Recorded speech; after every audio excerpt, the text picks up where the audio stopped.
Okay, I'm going to make a little video of the overall gun and all the features that I want to point out that sometimes isn't so easy to just type up and show pictures of. I'm going to show the all the features that I'm in love with, and some that I'm like meh about, just to kind of be transparent about what it is you'd be receiving. So let's start with the meh kind of things. Okay, this right here, top gas tube cover. I couldn't justify purchasing the real AIMS-74 version. Very expensive. It's a Bakelite material, so I just put on this laminate wood gas tube cover, and I thought it was kind of like a good, I don't know, alternative. It looks good. It matches the AIM-74 handguard dong. So that I'm kind of like meh, you know. Grip. So the grip actually is not so much. It's in between of the, kind of like it's cool, but at the same time I'm like it's not accurate. The real one is made of Bakelite. The overall color scheme of the real one is similar in tone as this one.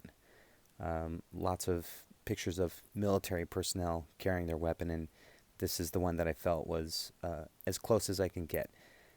Other options like LCT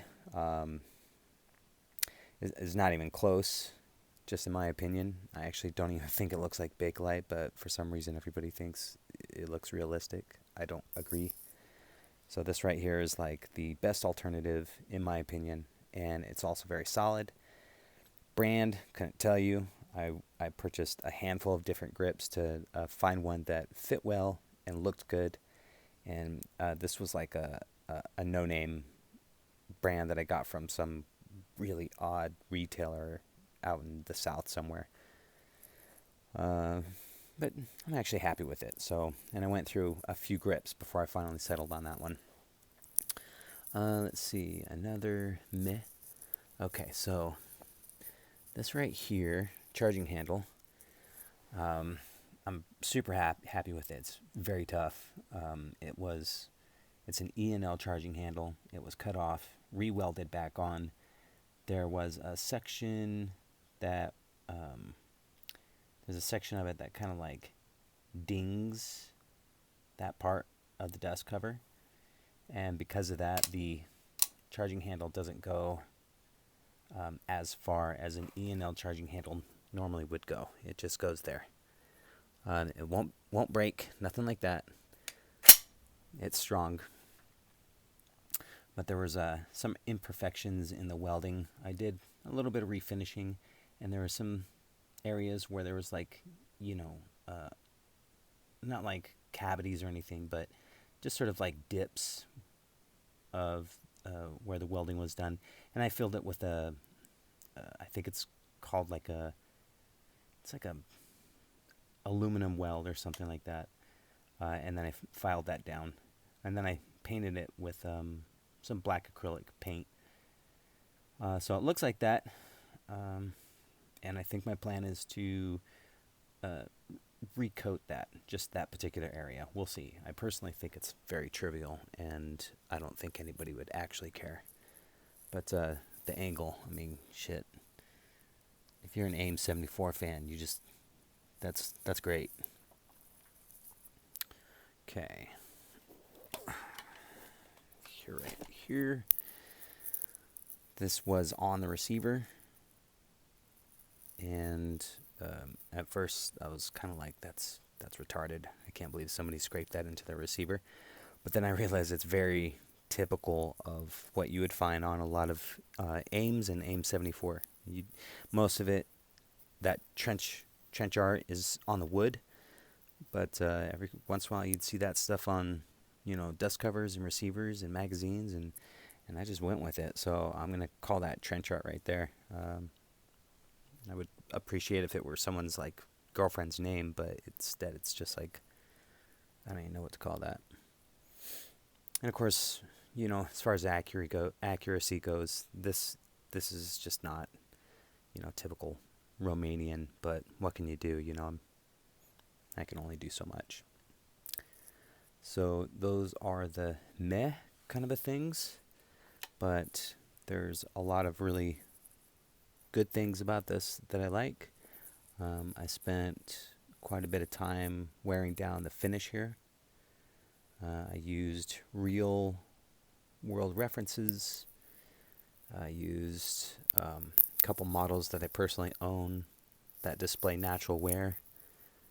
It's really difficult to show how subtle the wear down is.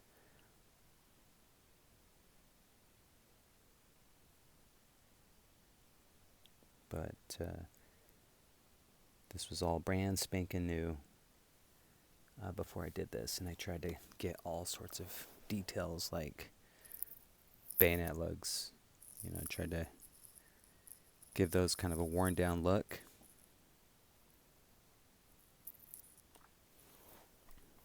Oh god, I didn't even get into like one of the really cool features. This right here. So AIMS-74, they maintained that, I want to say it's like a 45-degree angled gas tube, but they put on the modern 74 style front sight block. So, and they're both on very secure.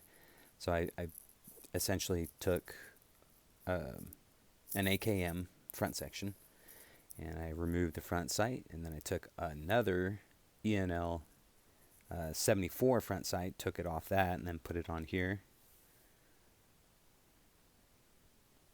I even did a little bit of modification on the front sight. AIMS-74 front sight has more of a downward angle in the front here, so I spent some time on that. Made sure it was very smooth, re-blued it.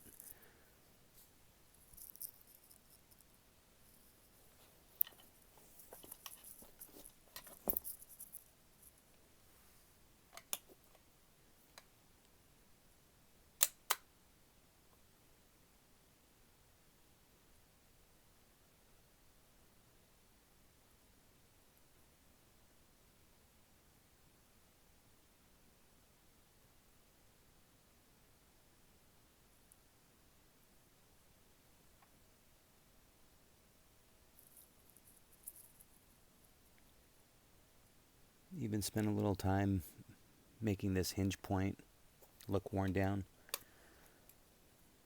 Nothing too crazy.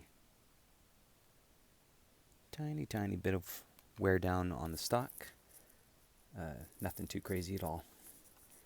I did not wear down the barrel because I believe that's going to happen through a short time of use. And I did not wear down the muzzle brake. I believe that's going to wear down naturally as well. And I see a lot of jobs where people do that, and it's just they remove too much of the finish, and I didn't want that appearance. So that'll wear down quickly and naturally. Same with the barrel. I can't stand it when someone wears down a barrel and it just looks like aluminum. I don't know. Not a fan of that.